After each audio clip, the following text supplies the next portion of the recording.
ಒಂದು photo shoot ನಿಂದ ಪ್ರಾಣನ ಕಳ್ಕೊಂತಾಳೆ ಚೈತನ್ಯ. 22 ವರ್ಷದ ಹುಡುಗಿ ತುಮಕೂರಿನ ಬಳಿ ಹೊಸಹಳ್ಳಿನಲ್ಲಿ ನಡೆದಿರುವಂತ ಘಟನೆ. ಸ್ಟ್ರೀಟ್ ಫೋಟೋಗ್ರಫಿ ಅಂತ ಒಬ್ಬ ಹುಡುಗ ಇರ್ತಾನೆ.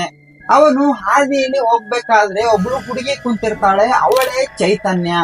ಅವಳದು ಕೆಲವೊಂದು ಫೋಟೋಸ್ ತಗೋಬಹುದಾ ನಿಮ್ದು ಅಂತ ಸ್ಟ್ರೀಟ್ ಫೋಟೋಗ್ರಾಫರ್ ಕೇಳ್ತಾನೆ. ಆವಾಗ ಆ ಹುಡುಗಿ ಸ್ವಲ್ಪ ಬೇಡ, ಟೈಮ್ ಆಗುತ್ತೆ ಅಂತ ಅಂದ್ಬಿಟ್ಟು ಮತ್ತೆ ಆಯ್ತು ತಗೊಳ್ಳಿ ಅಂತ ಹೇಳ್ತಾಳೆ. ಏನಿಲ್ಲ, ನೀವು ಅಂದ್ರೆ ಒಂದ್ 2 ಫೋಟೋಸ್ ಹೋಗ್ತೀನಿ. ಜಾಸ್ತಿ ಹೋಗೋಣ, 2 ನಿಮಿಷ. 5 ನಿಮಿಷ ಜಾಸ್ತಿ ಹೋಗ್ತೋಣಲ್ಲ. ಓಕೆ, 5 ನಿಮಿಷ. ಆವಾಗ ಕೆಲವೊಂದು ಫೋಟೋಸ್ ನ ತಗೊಂಡ್ಬಿಟ್ಟು ಆ ಫೋಟೋಸ್ ನ ಇನ್ಸ್ಟಾಗ್ರಾಮ್ ಅಲ್ಲಿ ಅಪ್ಲೋಡ್ ಮಾಡ್ತಾನೆ. ಅಪ್ಲೋಡ್ ಮಾಡಿದ ತಕ್ಷಣ ಚೈತನ್ಯ ಹುಡುಗ ಇರ್ತಾನಲ್ಲ, ಆ ಹುಡುಗ ನೋಡ್ಬಿಟ್ಟು ನೀನ್ ಯಾಕೆ ಈ ತರ ಫೋಟೋಸ್ ತಗೊಂಡಿದೀಯಾ ಅಂತ ಜಗಳನ ಆಡ್ತಾನೆ. ಅಷ್ಟೇ ಕಾರಣದಿಂದಾಗಿ ಅವಳು ನೇಣ್ಗೆ ಶರಣಾಗ್ತಾಳೆ.